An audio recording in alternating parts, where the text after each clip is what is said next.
Hi, it's great to be here, and it's great to see all of you. You may be in trouble because Father didn't tell me how long I'm supposed to talk, so you might be here for 3 or 4 hours unless he gives me another word. Anyway, I don't know if you heard that. Anyway, as he mentioned, tonight I will be giving most of my witness testimony, and tomorrow, I say mostly because things tend to kind of get intertwined. Father, how long am I allowed to speak for? As long as you want. See, you are in trouble. He satisfies well. Anyway, tonight will be centered around my witness testimony. Tomorrow will be centered around the transformation of Judaism into the Catholic Church and the relationship between Judaism and the Catholic Church and the role of Judaism in salvation history and the role of Judaism in bringing about the Incarnation, but also more mysteriously the role of Judaism in between the first and second coming of Christ and the relationship, well, actually the role of Judaism in the second coming of Christ. I'll just give a little preview of coming attractions. Paragraph 674 of the Catechism of the Catholic Church states, quote, "The glorious Messiah's coming is suspended at every moment of history until his recognition by all Israel." Okay, so that's pretty strange, right? That the second coming can't happen until there's a widespread, I like to say wholesale conversion of the Jews. So anyway, so that's what tomorrow's talk is going to be focused on, but tonight is my witness testimony. As Father mentioned, I was born and raised Jewish, and I'm definitely fully Catholic and in the Catholic Church now. Given my druthers, I avoid the word conversion because as far as I can tell, if I was Jewish before I became a follower of the Jewish Messiah and then became an enthusiastic follower of the Jewish Messiah, why did that make me stop being Jewish? It just made me a Jewish follower of the Jewish Messiah and a follower of the transformation that the Jewish Messiah made to the relationship between God and man through his incarnation, life, passion, and death, and the institution of the church. So the church is really the continuation of Judaism after the coming of the Jewish Messiah. And Judaism is the preparation phase, so to speak, for the Catholic Church. It's pre-Messianic Catholicism, if you will. And it is one plan for the salvation of all of mankind. We know that, right? Divided into 2 phases, a phase to prepare for the incarnation of God as man, which is what Judaism was, and I'll talk about that more tomorrow. And then spreading the fruits of that through the Catholic Church and the sacraments, spreading the fruit of the I'm not talking very well tonight, but anyway, the spreading salvation to all of mankind,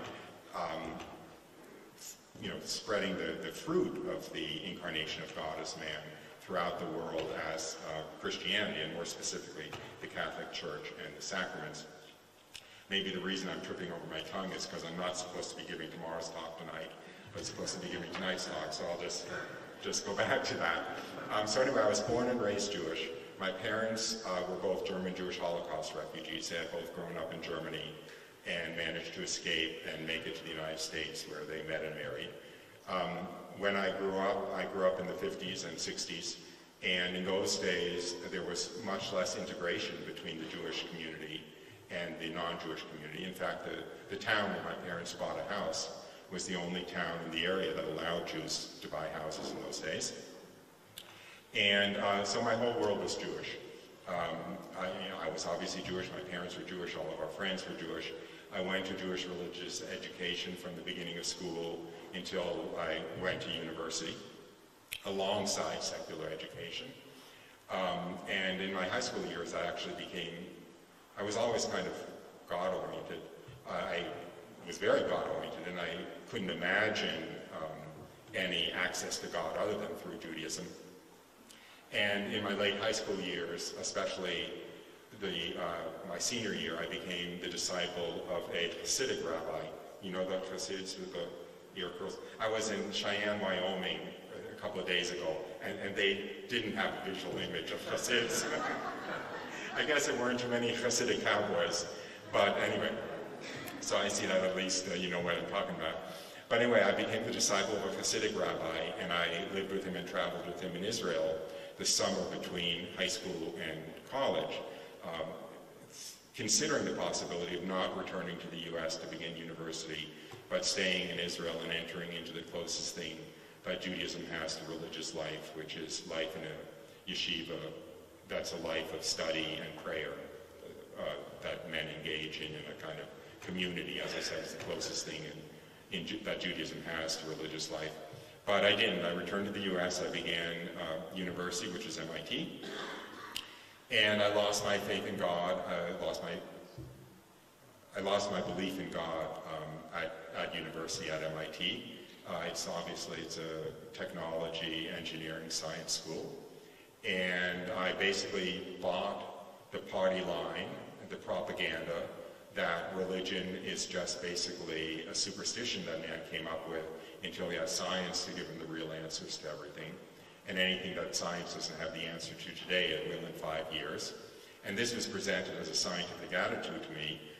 Now I know that it's actually the opposite of a scientific attitude. The essence of science is you look at the data, you look at the evidence, you form a theory that can explain the evidence. If it can successfully explain the evidence, you're allowed to hold on to that theory.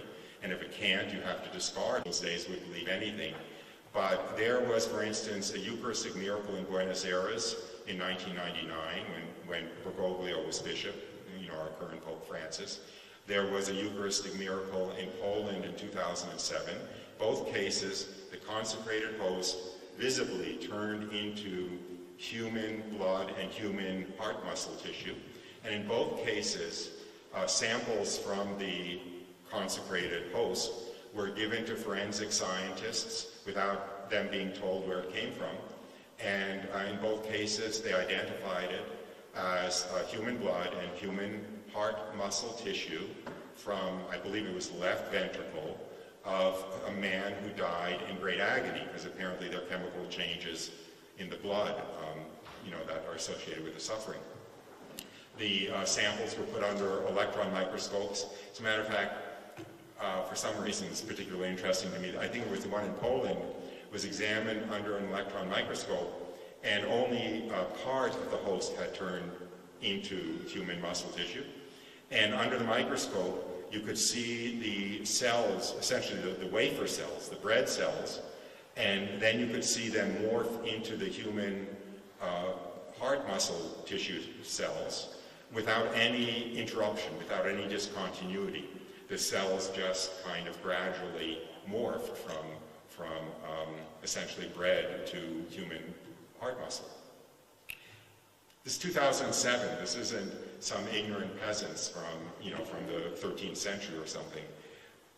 Anyway, this is all a little bit of a digression, but my point is that a truly scientific attitude would bring people to the truths of the Catholic Church. And to reject, to have a strictly materialistic view of the world is in fact a rejection of the evidence.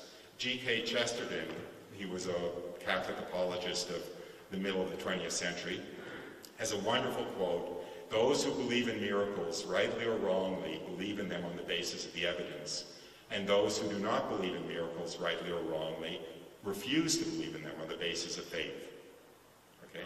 This is exactly the opposite. You don't have to check your mind at the door when you become Catholic. You have to check your mind at the door when you become an atheist, essentially. Anyway, but that's all a little bit of a digression, but I bought this when I was at MIT, and I actually, although I really wanted to believe in God, I thought that in good conscience I couldn't, you know.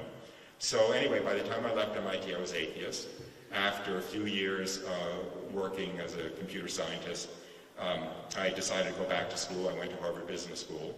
I was planning to resume my career in computers, but I did well enough when I was at Harvard that I was invited to join the faculty upon graduation. And so I found myself a newly minted professor of marketing at Harvard Business School at what I once thought was the ripe old age of 29. And that's really where my witness testimony begins, because all my life since I was a small child, I felt there has to be real meaning and purpose to life, and someday when I'm older, I'll come into the real meaning and purpose of life, which I really thought would happen at my bar mitzvah. The bar mitzvah is very much like the Catholic confirmation. When the child is about 13, there's a ceremony in synagogue, he enters religious adulthood, then there's a big party afterwards, like the Catholic confirmation. And I really thought that at my bar mitzvah, somehow I would enter into a personal relationship with God.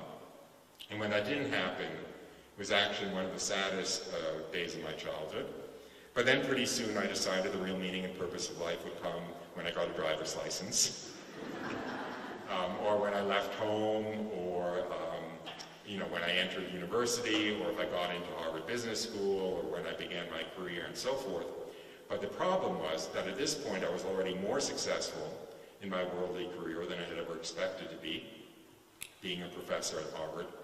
But there was still no meaning or purpose to life. We were just a chemical accident. A bolt of lightning hit a puddle of amino acids 5 billion years ago, and eventually, we crawled out. We live for 70 or 80 or 90 years and die, and that's it. There's no meaning or purpose to anything. Things happen. They just happen, and so forth. And it was a very, very bleak worldview. But the problem was there was nothing I could imagine at that point that might fill my life with meaning. There was no brass ring out there anymore that I could imagine would give my life meaning. So I fell into the darkest despair in some sense in my life at that point. And it was in that I was walking in nature early one morning. That's the only place where I could find comfort, was in, to be alone in beautiful, peaceful, natural beauty. So I was walking alone in nature one morning when I received the most spectacular grace of my life. I was just walking along, lost in my thoughts. I had long since lost any hope in believing in God's existence, when from one moment to the next, the veil between the physical world and the spiritual world disappeared, and I found myself in the presence of God, very knowingly in the presence of God, and seeing my life and understanding it as I would after I died, looking back over my life in the presence of God. I saw how I would feel about everything after I died. I saw that my two greatest regrets after I died would be, number one, all of the time and energy I had wasted worrying about not being loved, when every moment of my existence I was held in an ocean of love, greater than I ever imagined could exist, coming from this all-knowing, all-loving God. And the other great regret would be every hour I had wasted doing nothing of value in the eyes of heaven. I saw it's all true. I saw that we live forever. I saw that every action has a moral content that's observed and recorded for all eternity, that every time we take advantage of an opportunity to do something of value in the eyes of heaven, we will very literally be rewarded for it for all eternity. And every opportunity that we don't take advantage of will be a lost opportunity for all eternity. I saw how wrong I had been. I had kind of lived my life looking in the rearview mirror, saying to myself, oh, if only that hadn't happened, then I would be happy today. Or if only that hadn't happened, then I would be happy today. When, in fact, absolutely everything that had ever happened to me had been the most perfect thing that could be arranged, coming from the hands of an all-knowing, all-loving God, not only including those things that had caused the most suffering at the time, but especially those things that had caused the most suffering at the time, that I had thought of as the greatest disasters at the time. I understood in this experience. I'm trying to think about where to go right now, because I understood a lot in this experience. It was needless to say, it was a very neat experience. I don't want to be disrespectful, but it was as though I had a searchlight in my forehead, and wherever I looked, I was shown the answer. So I couldn't ask myself a question without being shown the answer. Well, in any case, by far the most transformative aspect of this experience was coming into the full knowledge and understanding and experience of God's extremely personal love for me. The way, well, it's more than the way I felt. I mean, the perception was that God had not only, and this is God, I know that goes without saying, but this was the God who not only created everything that exists, but actually created existence itself. And that God not only knew me by name, not only had been arranging everything that happened to me, not only cared about me personally, but actually was doting on me and paying attention to me as though I were the only creature he had ever created. And as though in a very real way, everything that made me happy made him happy, and everything that made me sad made him sad. And it was coming into that awareness that absolutely changed everything. I obviously knew that the meaning and purpose of my life was to worship and serve my Lord and God and Master, who was revealing himself to me. But what I didn't know was what his name was and what religion this was. I couldn't think of this as the God of the Old Testament, the God of Judaism. Now I know it was. But in all fairness, when you read the Old Testament, the picture of God that emerges is of a God far more distant and severe and judgmental than this God was. The picture that I had of God from the Old Testament is the picture that you have in the book of Exodus, when God tells Moses to go up to the top of Mount Sinai to receive the Ten Commandments. He tells him, before you do, have a fence built around the base of the mountain to prevent anyone from even approaching the base of the mountain while I'm appearing on top, because if they do, they have to be instantly killed. So that was kind of my picture of God, which was far, far, far from this God who was revealing himself to me. But I knew that I wanted to know this God and follow him. So I prayed as I was walking along. I was actually still physically walking. Maybe I'll mention that in a few moments. But I prayed as I was walking along. Let me know your name so I know what religion to follow to worship and serve you properly. I don't mind if you're Buddha and I have to become Buddhist. I don't mind if you're Krishna and I have to become Hindu. I don't mind if you're Apollo and I have to become a Roman pagan, as long as you're not Christ and I have to become Christian.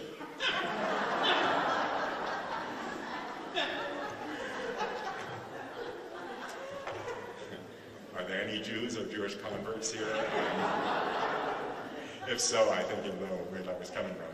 But anyway, in a way I apologize for that, but I'm just, telling the truth, and that's, So anyway, he didn't reveal his name to me, and obviously I wasn't ready to hear it at the time. But I went back home happier than I had ever been in my life. I knew we lived forever. I knew that absolutely, there's never any reason to be anxious about anything, that absolutely everything that happens is perfectly arranged to be the most perfect thing that can happen to you. That, here we spend a lot of time and energy worrying about not being loved when we're loved more than we can even imagine every moment of our lives and so forth. So of course I was happier than I had ever been. All I wanted to do was find out who this God was and what religion to follow to worship and serve him properly.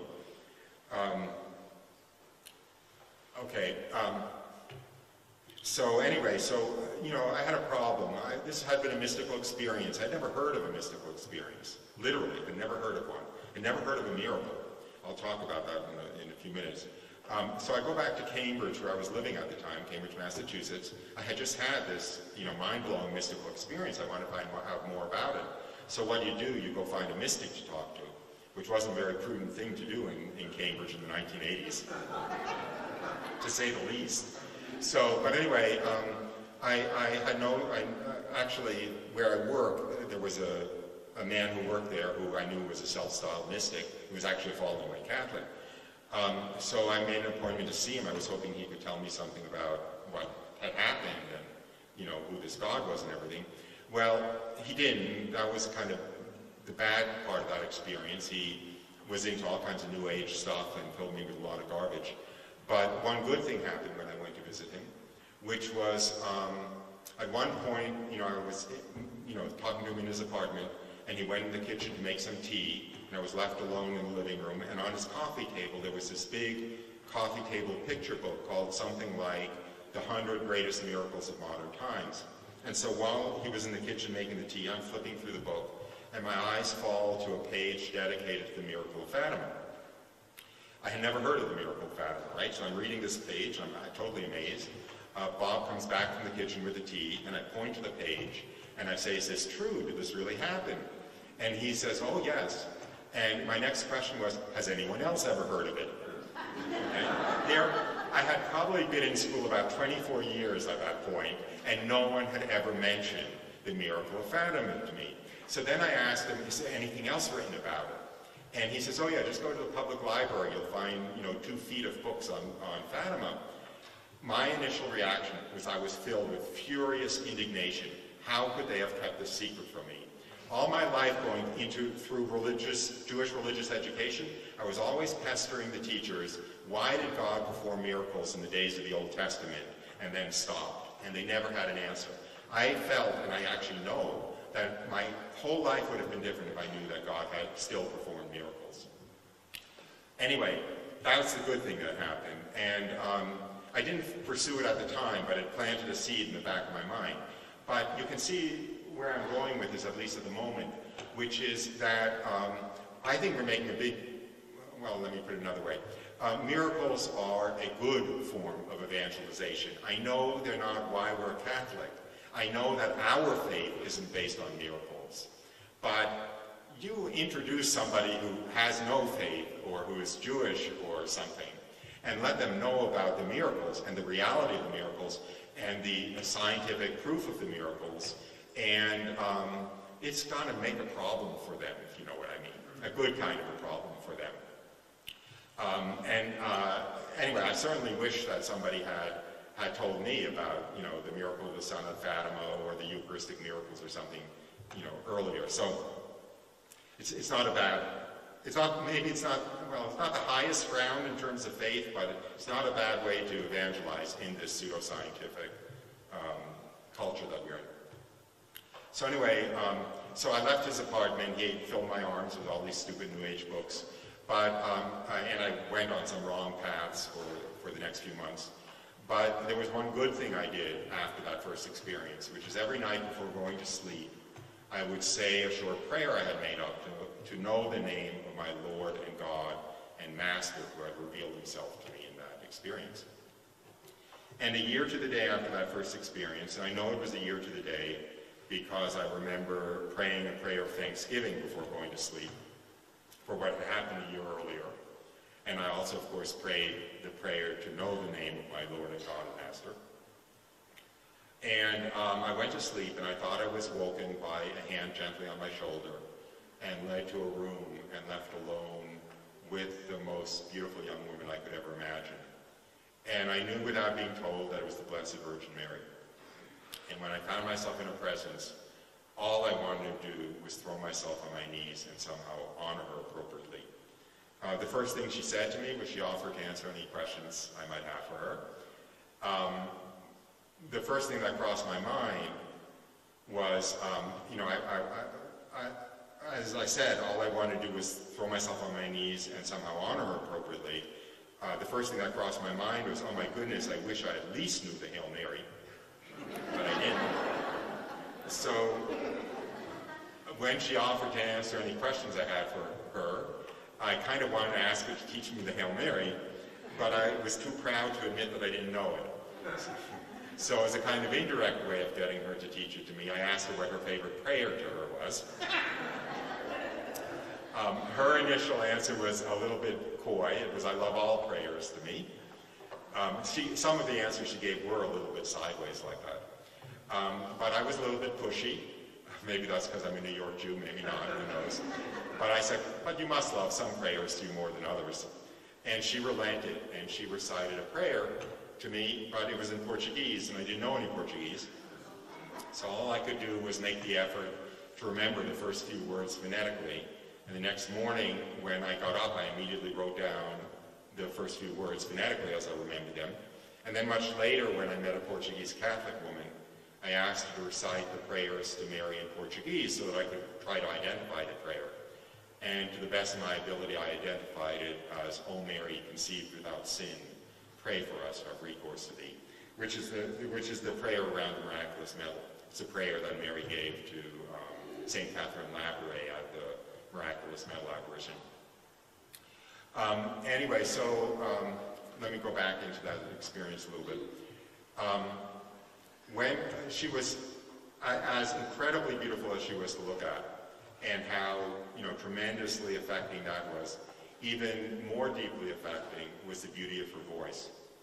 When she spoke, the only way I can describe her voice is to say that it was made up out of that which makes music music.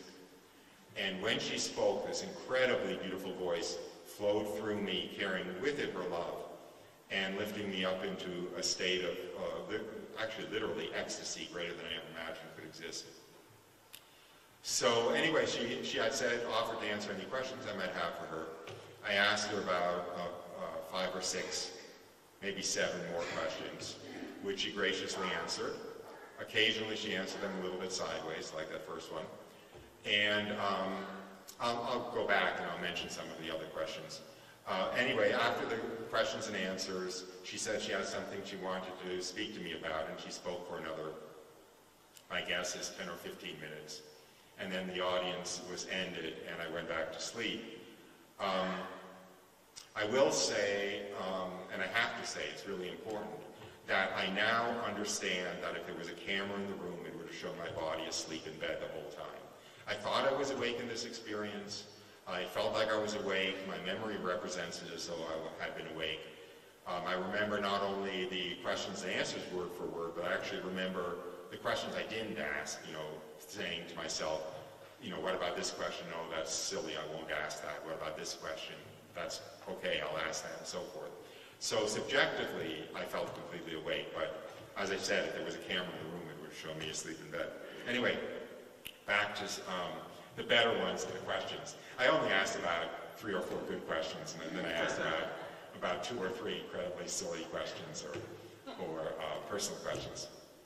Anyway, so the overwhelming aspect of this experience was being totally overwhelmed by who she was. I could actually see in this experience how she is the conduit, the connecting channel between divinity and humanity, such that all of the grace that flows from divinity into humanity flows through the Blessed Virgin Mary.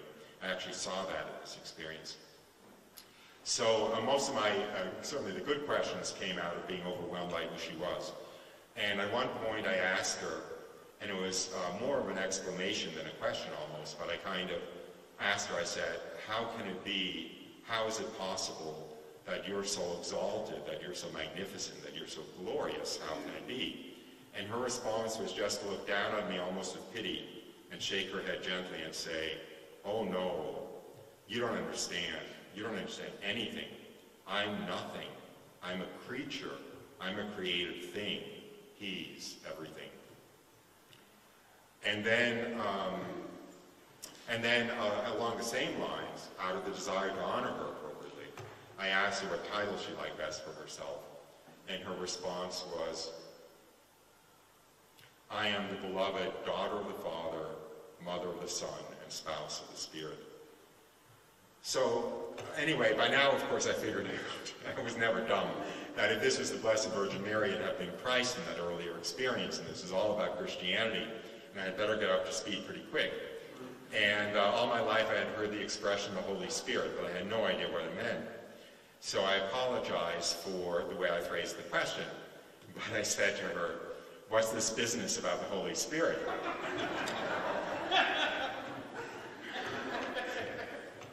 And her response was just to look upwards with an expression melting with love and say, he's his gaze.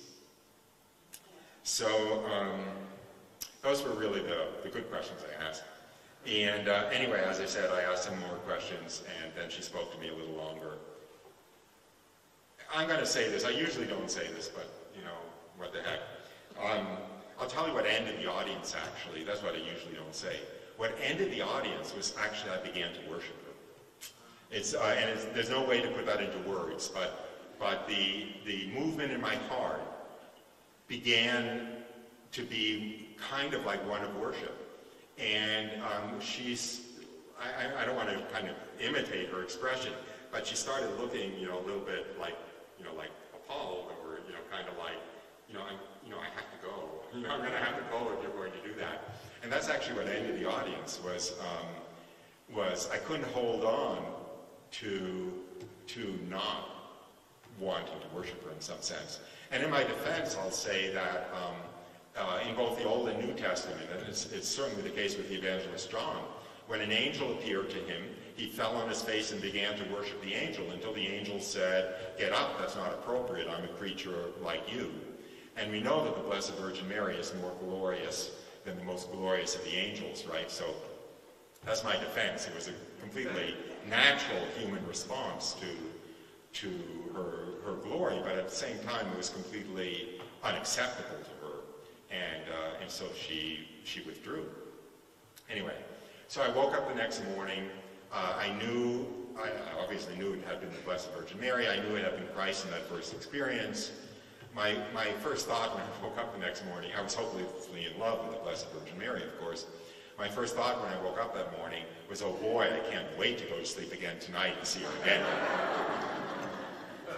And then when it didn't happen, I said to myself, well, it's going to happen every week, or it's going to happen once a month or something. And by the time I realized it would not happen again until after I died, that was a grace, because if I had woken up that morning and realized that I have to go through 60 or 70 years on earth still before I got to see her again, it would have been very hard to face that prospect. Everything in this world was so drab and tasteless and colorless, kind of cardboard and gray compared to being in the presence of her love, that it would have been extremely difficult to face that prospect right away. And by the time I realized that that was the case, the memory had faded to the point where I could face it. So anyway, I woke up the next morning. I knew it had been Christ in the first experience. I knew I wanted to be as fully and completely a Christian as possible. I didn't know what that meant. I didn't know what the difference between a Catholic and a Protestant was. I had literally, I think this is literally true, I had never touched a New Testament, much less opened it or read it. I had known nothing, by the way. When I went to sleep the night before, I knew nothing about the Blessed Virgin Mary except what I knew from Christmas carols, which is mostly Silent Night, and the round young virgin I thought referred to her being expected, being a round young virgin. But anyway, that's true actually. And Christmas creches, because occasionally, you see Christmas creches around, but I knew nothing about her. Needless to say, when I woke up the next morning, I knew quite a bit about her.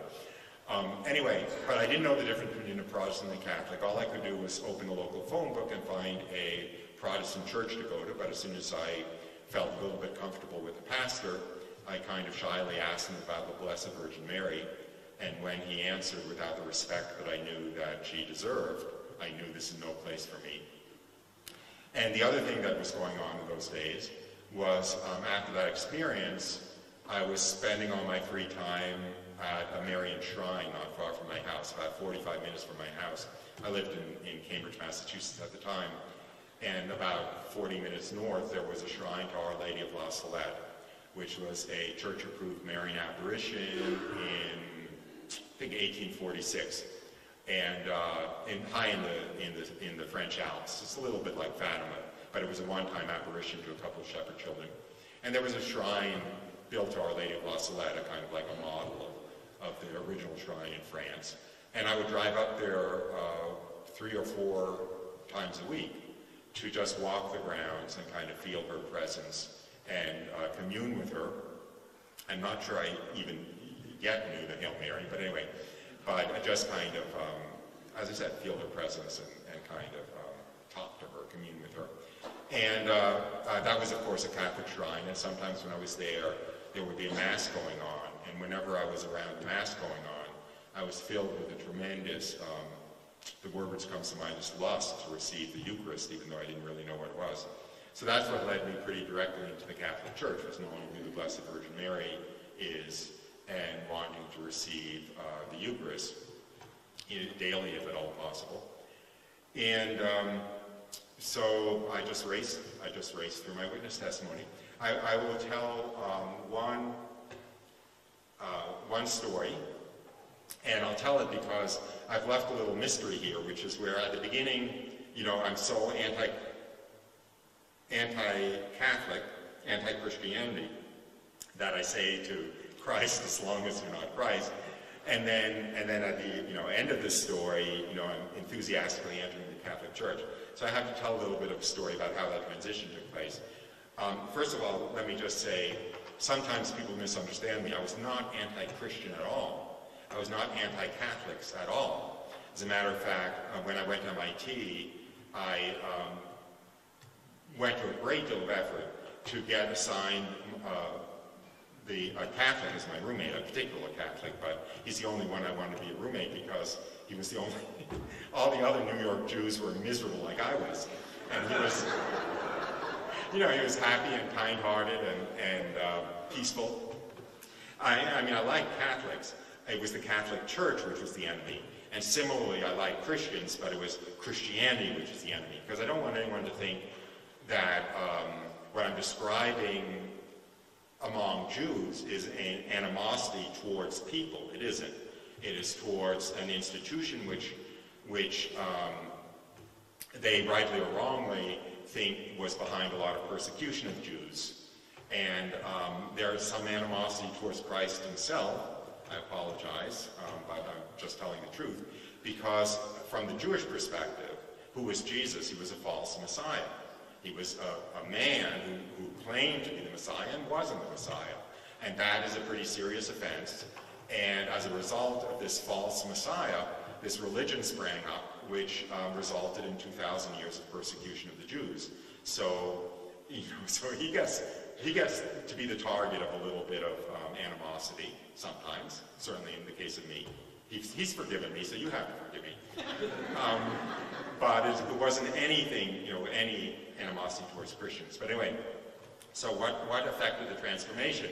Okay, so the following winter, I was in France on a ski trip, and it was raining for a couple of days, and I had a rental car, and I decided to go to the real La Salette.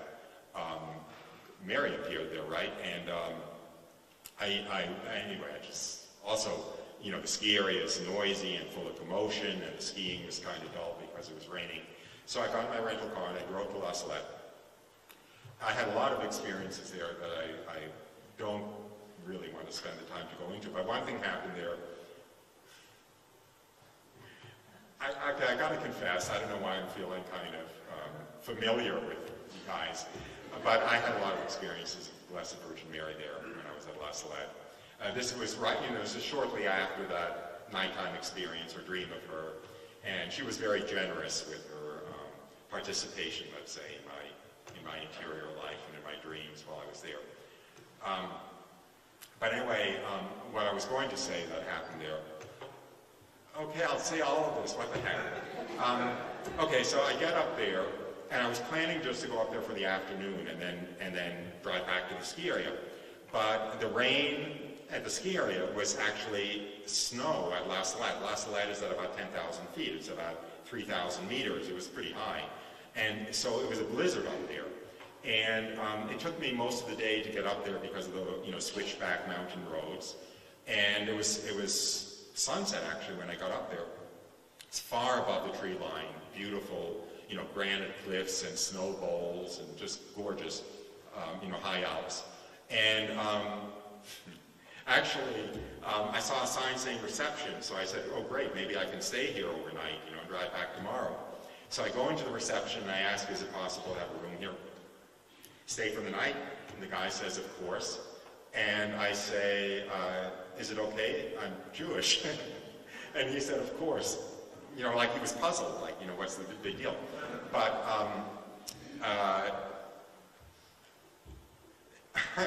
the only way I can do it is to tell this story.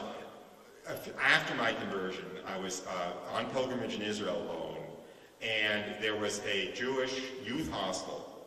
And I went to the desk of the youth hostel and I said, I'd like to stay for the night. And they said, are you Jewish? This was after my, conversion. And I said, well, I think so, but let me tell you the story. And the poor young woman goes downstairs to the manager, and it takes like 40 minutes before she comes back. And she says, I'm sorry, you can't. So that's what I was expecting, because that's kind of like from the other side of the equation, what you'd expect. But no, he said, of course you can stay here. So I stayed there.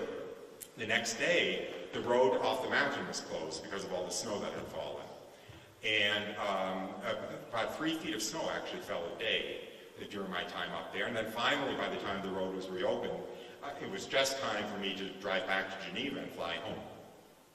So anyway, you'll see where I'm going. So anyway, I'm in Geneva the last night of my trip. I had just gotten there. I'm flying out the next day.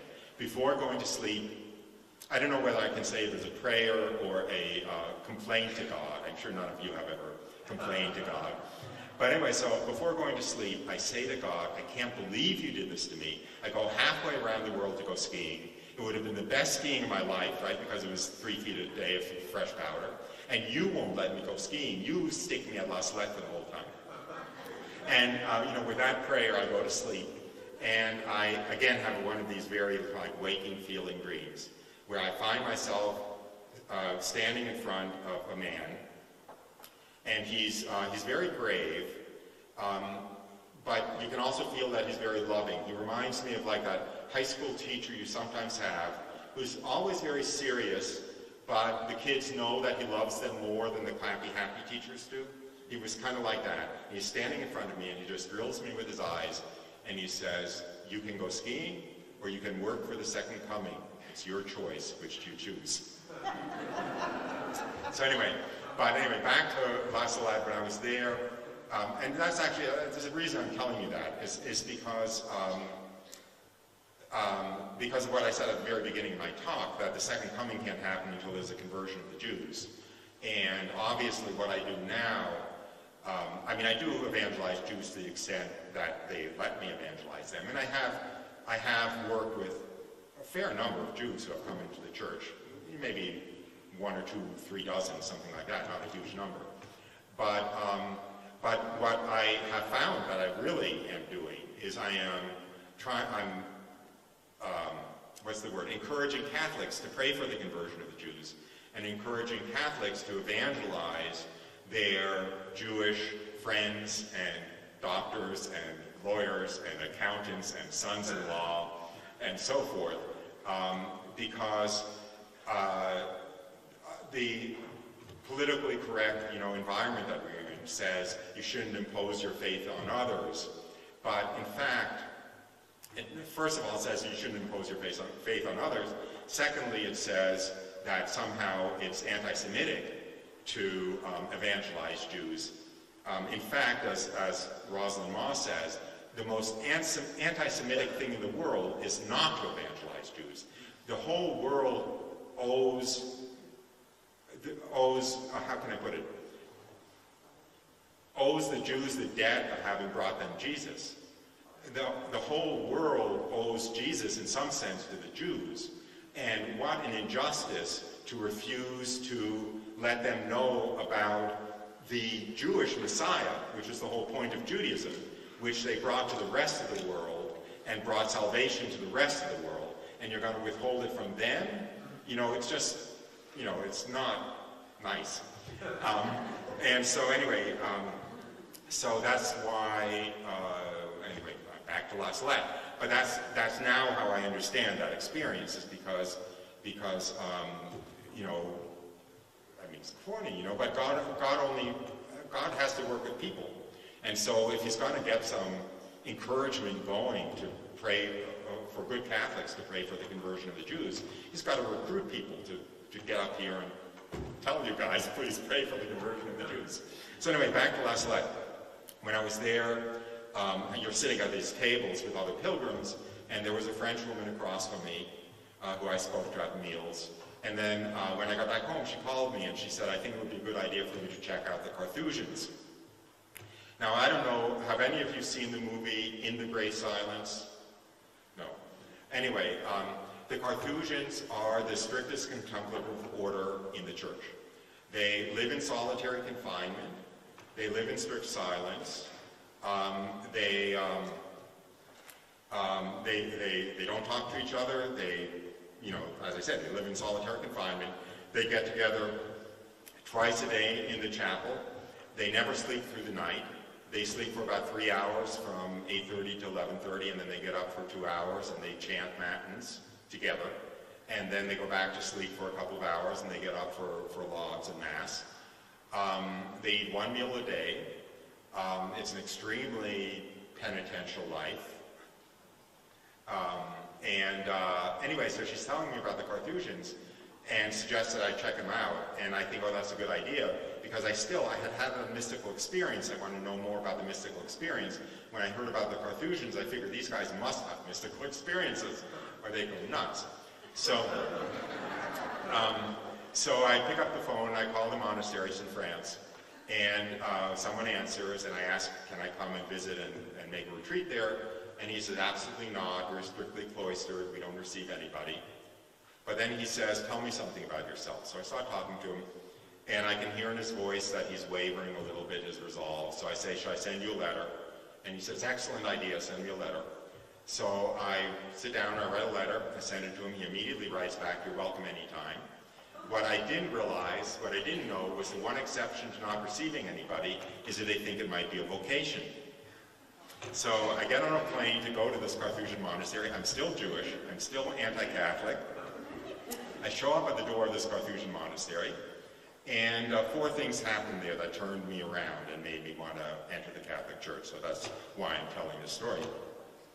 The first thing is, the prior would come to visit my cell once a day after the one meal of the day, and to see if basically give me spiritual direction, see if I had any questions that I wanted to ask him. And so, he'd knock on the door of my cell, and I'd open it, and he'd come in, and, do you have any questions for me? And then if I had any, he'd answer, and leave. And I kept expecting him to give me the sales pitch for why I should enter the Catholic Church. So the next day, he knocks on the door, and I,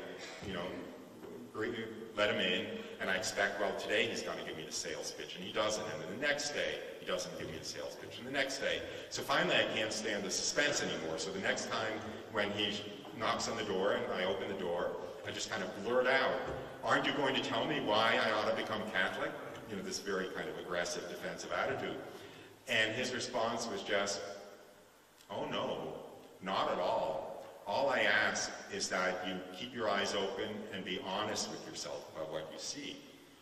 And this completely blew me away. First of all, it erased the image I had of the Catholic Church of being very overbearing and not respecting free will and forcing conversion and so forth.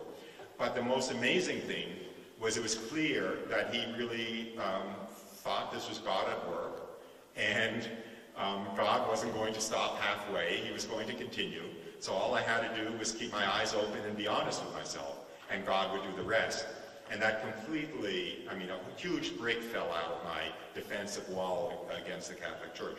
Next thing that happened was after a few days, I started joining the monks at matins every night, getting up at 11:30 and going to the chapel.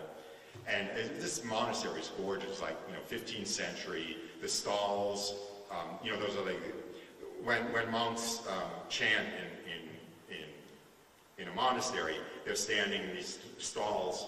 You guys know what this is a little bit like, right? These vertical spaces with little, well, anyway. And it was just gorgeous, this old wooden stalls, walnut stalls and stuff.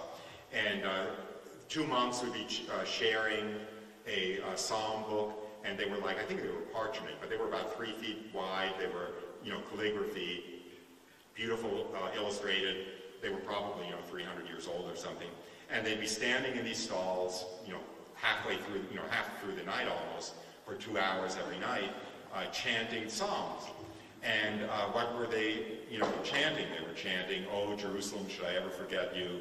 Let my tongue cleave to the roof of my mouth," or "Oh, Zion, no place in the world is as beautiful as you." And I'd be, looking left and right at all these old men staying up every night chanting this stuff, and I'd say to myself, these guys are all wannabe Jews.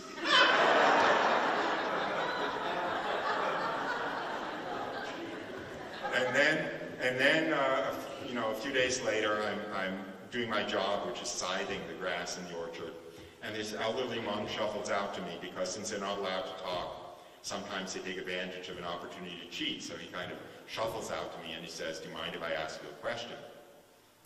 And I say, "No, not at all." And he says, "Well then, if you don't mind me asking, you're not Catholic, are you? Because we noticed you weren't receiving communion."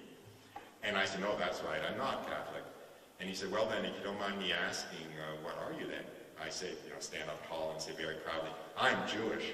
And he said, oh, that's a relief. We were all afraid you were Protestant.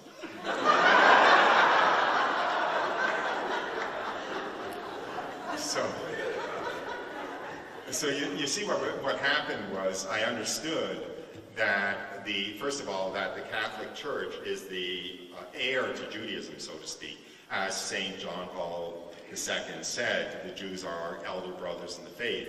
And that was evident to me by the use of the songs, the Jewish songs, as their main prayer, and also by this monk's attitude, which was that the Jews had not yet received the gift of faith, whereas, I'm not saying this for myself, I'm just interpreting what he said, whereas the Protestants had the fullness of the faith and turned away from it. But the last thing that happened there, and the most important thing that happened there, was if anyone had told me beforehand, about the Carthusian monastery, these men who never sleep through the night and eat one meal a day, and the meal is nothing to write home about, by the way. I have a story about that. I was not a very good potential Carthusian. But anyway, and have no entertainment, they have no relaxation, so to speak. I would have expected to find a bunch of bitter, grumpy, crusty, ill-tempered old men. And instead, they were like, kindergartners running around, sharing a secret joke, on the edge of giggles. And I could tell when I was there that what filled their lives with love and joy and a beautiful, loving, feminine presence was the presence of the Blessed Virgin Mary. And I could feel, or my impression was, my understanding was, what invaded me when I was there, was the sense that the Blessed Virgin Mary is the animating spirit of the Catholic Church. And the Catholic Church is like the institutional shell around the Blessed Virgin Mary. And I had a very strong sense when I was there. So by the time I left, my love for the Blessed Virgin Mary and my wanting to be united with the Blessed Virgin Mary had become wanting to enter the Catholic Church. That's why I told that long, drawn-out story. So anyway, I think I want to take questions, or I want to give you the opportunity to ask questions. And so I think now, but I think now would probably be a good time to pause. Right behind me, okay. It makes sense for me to get questions out? Okay, it's time for questions. I'm happy to, you can ask anything, I might refuse to answer, but that's the worst that can happen. Don't be shy about asking. I'm not shy about refusing to answer. But before I forget, let me just say,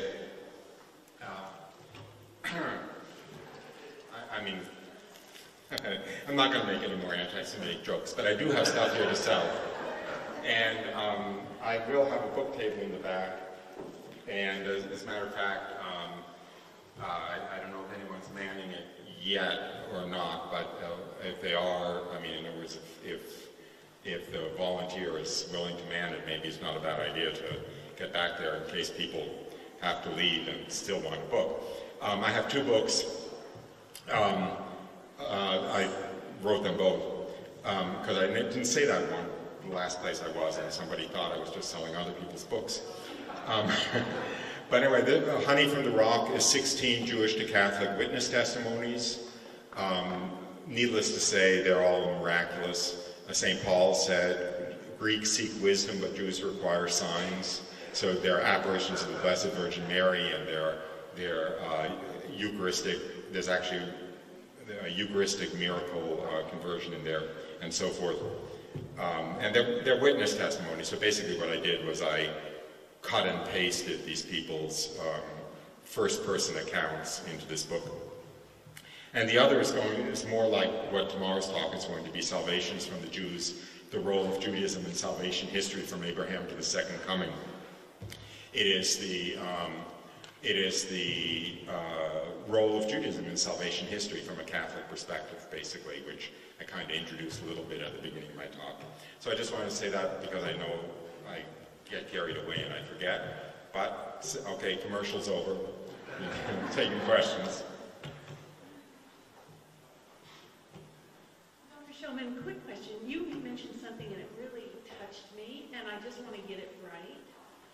asked the Blessed Mother, that Holy Spirit guy, and you said something, and I wasn't sure. He's his gaze? Yeah, thank you for asking me, because I don't like to, interrupt my account in order to spell things out, but G-A-Z-E. That's beautiful. That's beautiful. It reminds me of something I learned in another class where they said when we pray, we are brushing against God in our prayers. And when I meet with the ladies at my church, I'm from Montana, but when we meet and we have our study, we've been doing the Holy Spirit study, and this is just beautiful, and I'd like to share that with them. Thank you. Thank you.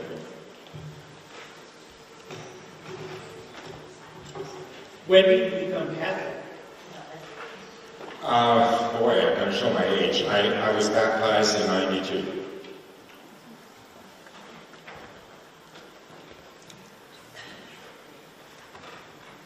Did you have any tips to evangelize to Jewish people? Could you repeat the question?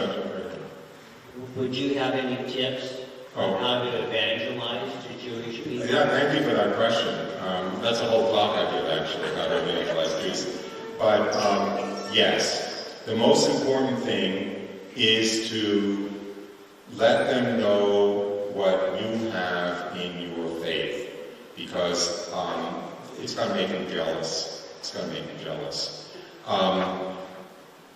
I can tell a lot of stories about that, but basically, everybody wants the relationship with God, which a Catholic in the state of grace has.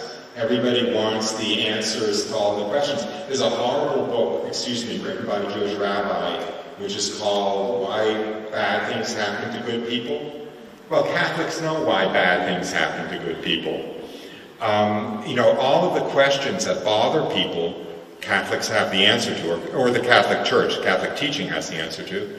And everybody, we're made for God. Everybody has a hunger for God. I'm tempted to say especially Jews, perhaps. And if you let them know what your relationship with God is like, how, what the Eucharist, what receiving communion means to you, what your relationship with the Blessed Virgin Mary means to you, why you're, like if you go to work coming from Mass, why you're happy when you come from Mass and so forth. Just don't be shy about letting them see what your faith gives you.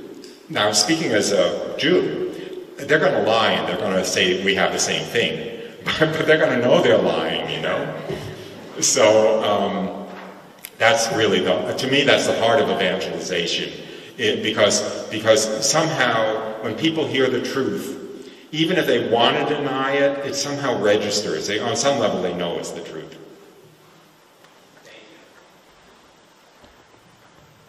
I have an older Jewish friend who will be 88 tomorrow, and my question to you is, would your second book be one that she would be interested in? And she's very New York Jewish. I actually think she would be interested in anything coming from me. Because I'm sorry. Look, all I can do is know how I would have reacted to me before my conversion. And she's certainly not going to pick up a 350-page book and do anything with it, I would guess. I would say I have CDs out there that are free. They're just a CD version of my witness testimony. So if she throws it away, you haven't lost much. But maybe somebody's going to be willing to listen to 10 or 15 minutes of a CD, but I don't think they're going to be willing to read a book. So that would be my suggestion. Thank you very much.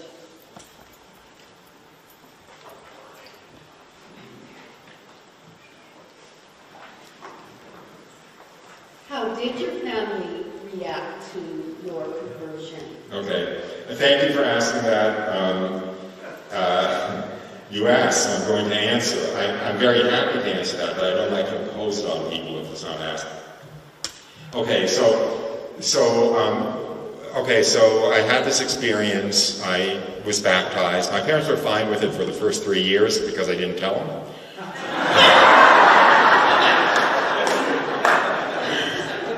it took me that long to screw up the courage, and also my plan was that they'll see how much nicer a person I've become, how much more relaxed I've become, how much kinder I've become, and so they'll see my conversion.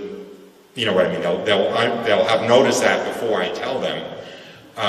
The funny thing is, they did acknowledge it. They did recognize that I had become nicer and calmer and everything, but it didn't really help, and they were very, very hostile to the news.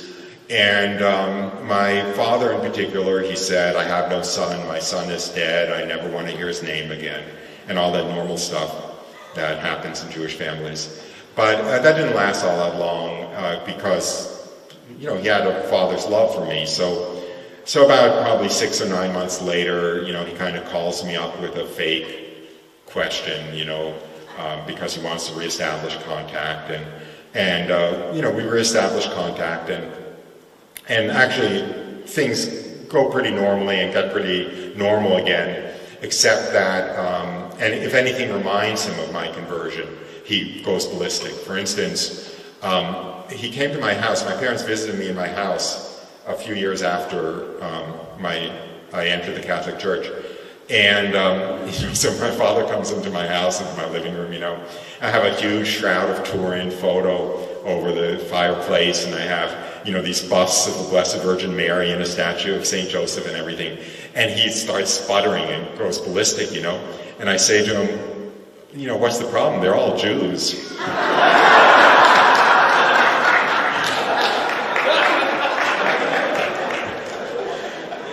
But he didn't get it, and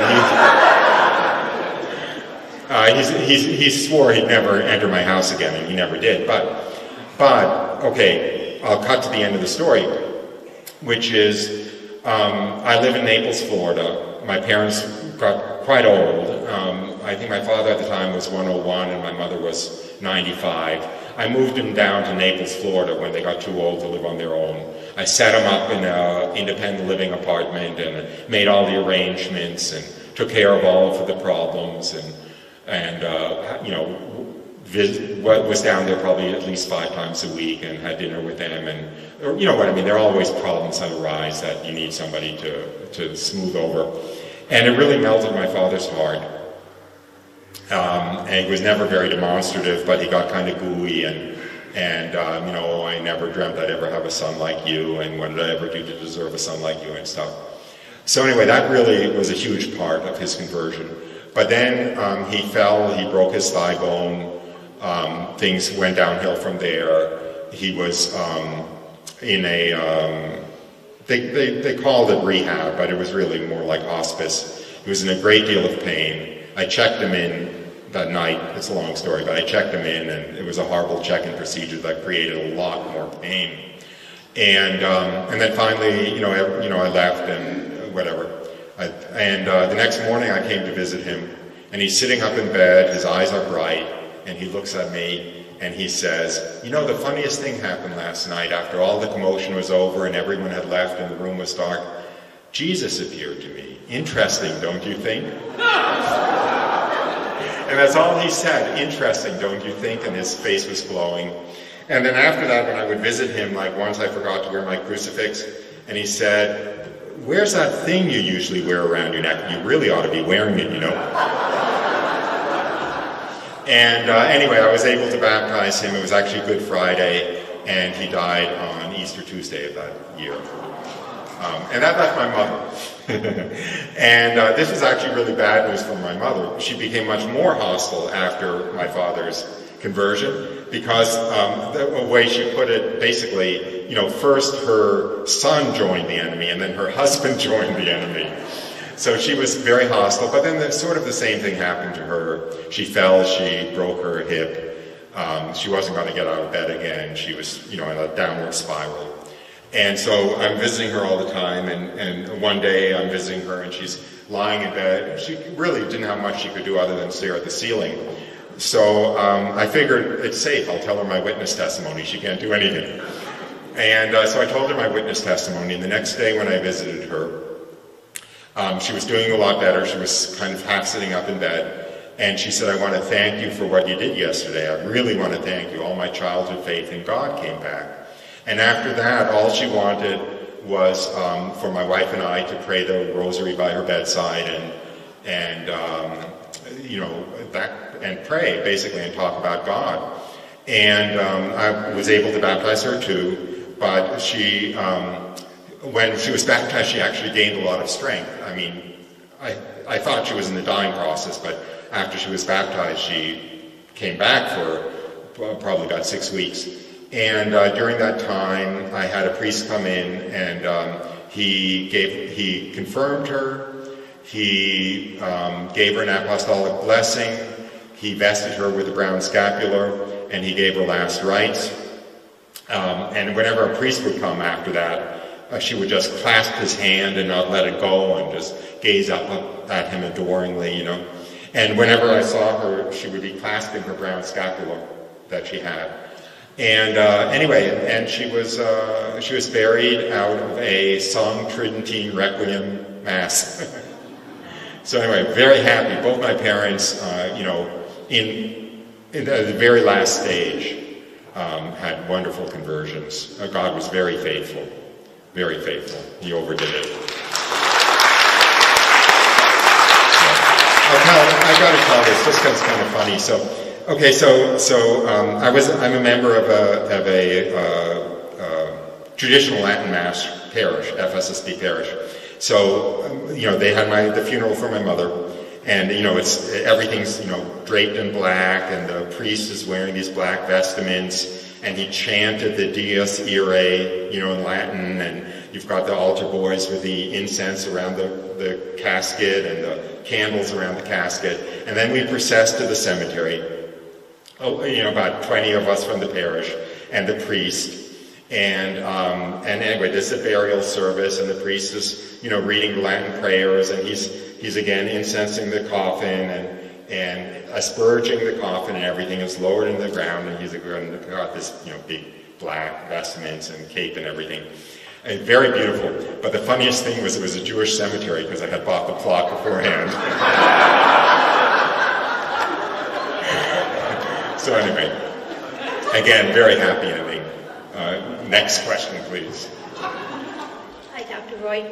My husband of 46 years is Jewish, and I have been trying all this time, and I think I'm almost getting there. Couldn't come tonight because I think it was kind of squeamish about it, because I think he really wanted to but didn't. Yeah. But I'm working on it, and I'm working on it with example. And he respects very much my religion. And he even brought me here. He's going to pick me up later. So he's involved, but in a different way. But I'm working on it. Thank you very much. But, God's behind you to having gotten married, so he's got a plan. Absolutely.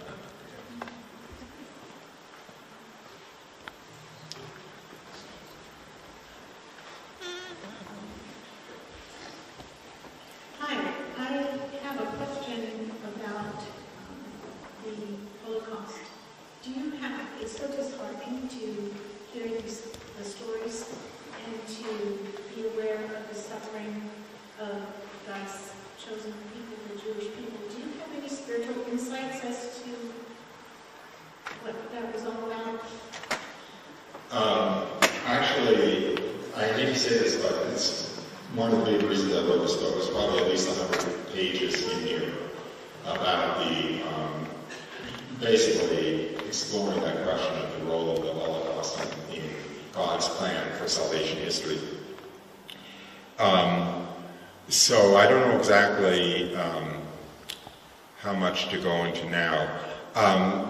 There are two sides, at least two sides of the coin that I'm going to just touch on, but I'm not going to do justice at all. I mean, it's impossible anyway to do justice to the tragedy of the Holocaust. But one side of the coin is that we know about the crucifixion. We know about the crucifixion, which was not a very happy story, certainly.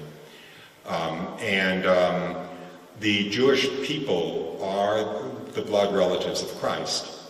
And I think that as there was a individual event with Christ at the center, the Holocaust is a corporate event, is a group event that is not unrelated to the fact that the Jews are the family of Christ by blood, So that's one. I'm just throwing out little nuggets.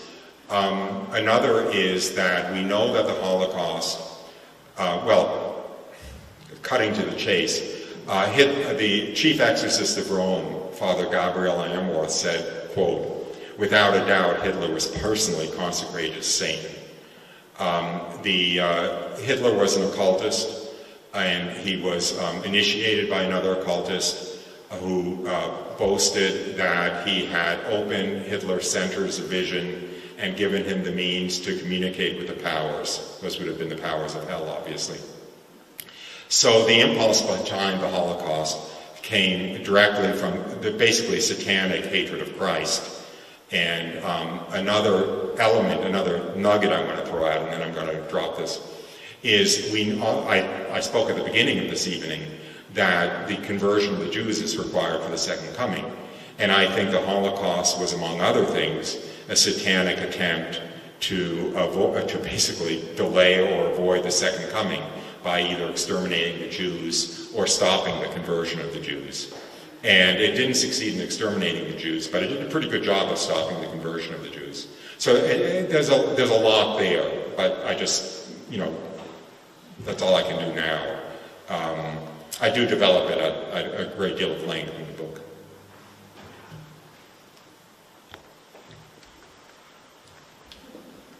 A couple things. Neil asked about the tips for conversion. I have a lot of Jewish friends in business. We don't really ever speak about those things because of the political correctness. What's a good way to enter into that conversation before you do it? And two, I've heard many things, it seems written. Well, how would you articulate the Jewish version, the Jewish perception? I'm not struggling with exactly what I would expect my friend on the Jewish side to articulate about Jesus as he was really talking about. I'm sorry, I didn't quite catch the words about the second question. How would a Jew articulate the Jewish view of Jesus? Okay.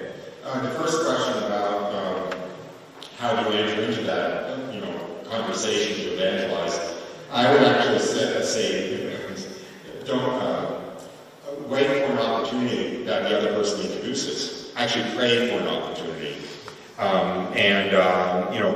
If the other person asks you a question like, why aren't you more upset about finding out that, I don't know, that you have cancer? It's a bad example, but, getting some bad news, why aren't you more upset? Or why do you waste your time, going to Mass on Sundays? Or, why are you in the church? Don't you know about all the pervert priests or something?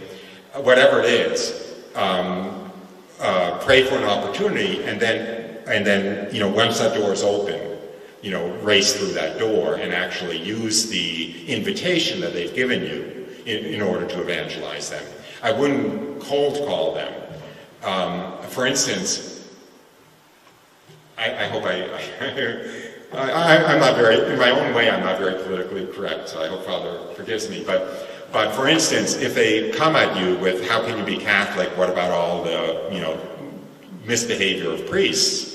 You can say, well, I'm not Catholic because the priests are saints. I'm Catholic because the Eucharist is the body, blood, soul, and divinity of God. And, the sacraments are real. And I'm Catholic because the sacraments are real. For instance, there's almost no attack that you can't turn around and, use jujitsu and make into a, counter-evangelization. As the Jewish view of Jesus, it's changed over the course of my lifetime. When I was growing up, the Jewish view of Jesus was that he was a false Messiah who wanted to pass himself off as the Messiah, and as a result we have Christianity that did all this damage. But now it's a different view. Now the common Jewish view is Jesus was simply a wonderful rabbi, and his followers made up the story of turning him into the Messiah and God. So the Jews actually have they're kind of co-opting Jesus a little bit, and saying that he was really just teaching Judaism, and the rest was distortion. Mostly they blame St. Paul actually for having turned this itinerant rabbi into the Messiah. Anyway, yeah. Oh, I'm actually we have some people over there, and we have somebody in the front here. So okay. Thank you, Doctor, and I appreciate that you coming here today and share the story. So I came from communist country, China, and I converted to Catholic, and I can feel there's some connection with you and my path. We are coming from a different kind of background. So, and I believe when you go to do that, convert to Catholic, and you go to the catechism, right? I'm sorry, could you repeat that? Catechism, you go to the catechism the whole year, like asking questions and inquiry catechism, the RCIA. Did I go through RCIA? Kind of, but I was the only person in the RCIA class, so.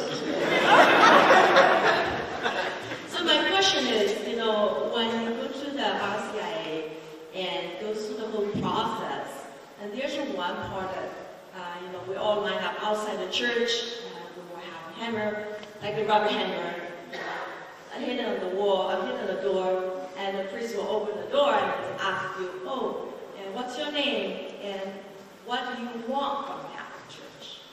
So, what exactly you want when you enter the Catholic Church?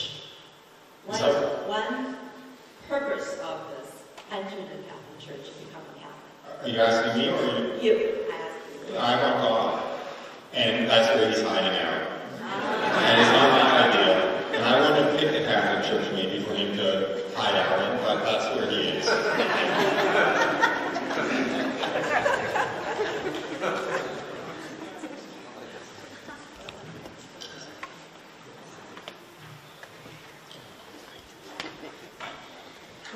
After hearing about Fatima, did you ever travel there? And if so, what was your experience? I spent basically after my conversion, I became kind of a pilgrimage bum.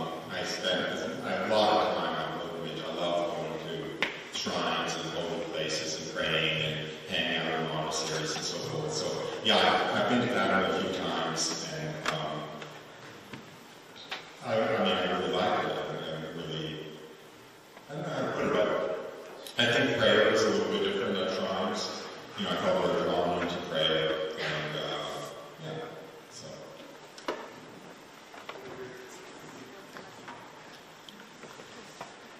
Dr. Roy, as you converted, you're adding these straws to the camel's back.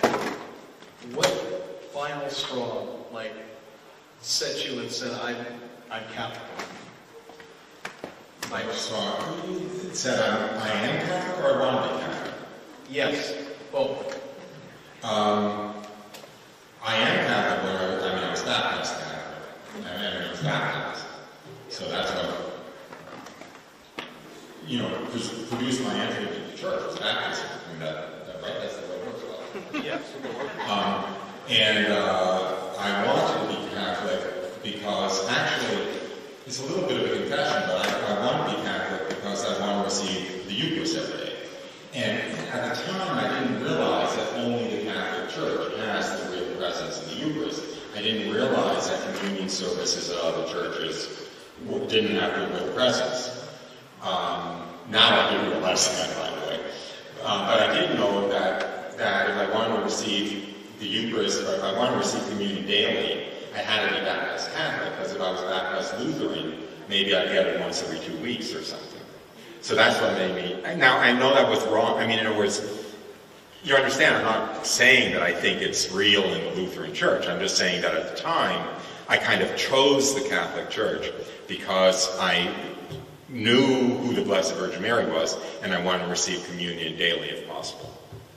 So all these visions and everything that worked up to it, finally you said, this is what I want. This is what I want. No, it wasn't gradual at all. I don't understand. I'm sorry. It wasn't gradual at all. It wasn't gradual at all. There was nothing that gradually worked up to anything.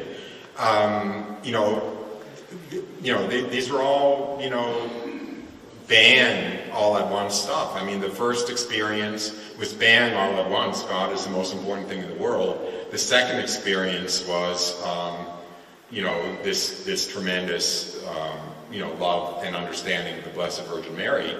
And then it took a little like, almost like intellectual exploration to figure out that this was pointing to the Catholic Church. But it wasn't a gradual, the desire was not gradual at all.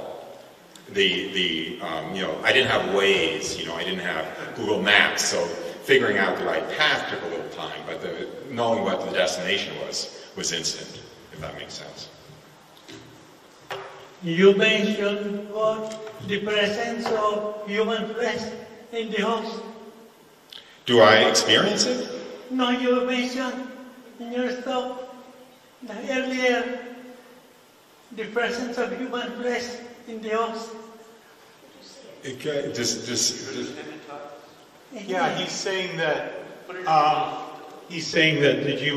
That you mentioned earlier the presence of human flesh in the host. Yeah, well, Eucharistic miracles. Yeah. In 1986, in October, in Buenos Aires, yes. Pope Francis, when he's still a cardinal, observed it. Yes. Is it the same thing? It happened twice in Buenos Aires. It happened in 1996, and it happened another one in Buenos Aires in 1999. And yes. And lately, they said, in all the hosts, not only that one, but in all the hosts, there is the cell of human flesh. Yes. The white flesh. Yeah. If that is true, then Jesus present all the hosts. Yeah, absolutely. And can the Jews and the Catholic, the Christians, walk together in loving God with all their heart and with all their soul and with all their strength, and love each other as they love themselves? Amen, brother.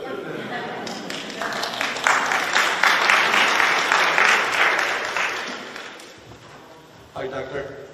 Oh, by the way, I have to say, I didn't want to contradict Father, but I actually don't have a doctorate. I'm not a doctor.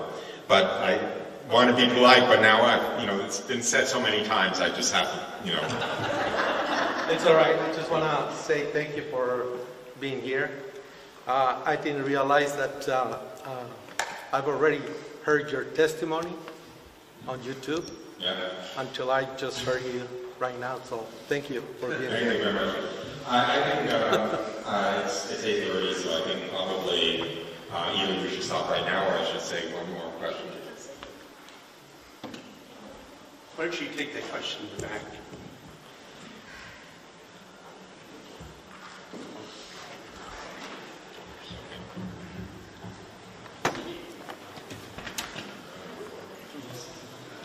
Hello, Mr. Schoeman. I want to say that I've been following you since 2007, so I really haven't finally see it pop you. My question is that I read your website that you offer Cruise to Jerusalem. Do you still do that? Not since, basically not since Israel's gone very draconian with the vaccine mandate, and even worse, actually, the lockdown in Israel is pretty serious. So things are going to have to loosen up in Israel before I go back. Do you want to go back to the book table? Because I think people are going to start streaming out and there may be business to be done. The people that are going to take care of the books, Dr. Roy Schoeman will be in the back if you want it signed by him. We hope you do. And I think there's one more question. Okay, sure. But I want to remind you that we're going to be back here at 9:30 tomorrow morning. You hear the continuing story about the fulfillment of Judaism in the Catholic faith. So I think it'd be really good for us to hear. So, Okay. Dr. Roy, my My question is about academics. I grew up here on the West Coast, and I spent many years in university life, and I'm curious to hear your experience of the acceptance or contention relative to your conversion in the academic world. It was not a very warm reception. And it was made worse by the fact that my mentors were all Jews. I mean, in other words, the senior professors who had kind of run interference for me and stuff were all Jews. And my friends on the faculty, by the way, mostly were Jews. So it didn't work out too well. They just thought I had gone nuts. That's basically what it amounts to. Anyway, I want to thank you. I mean, you should get an endurance for this. Thank you very much. Prayer for the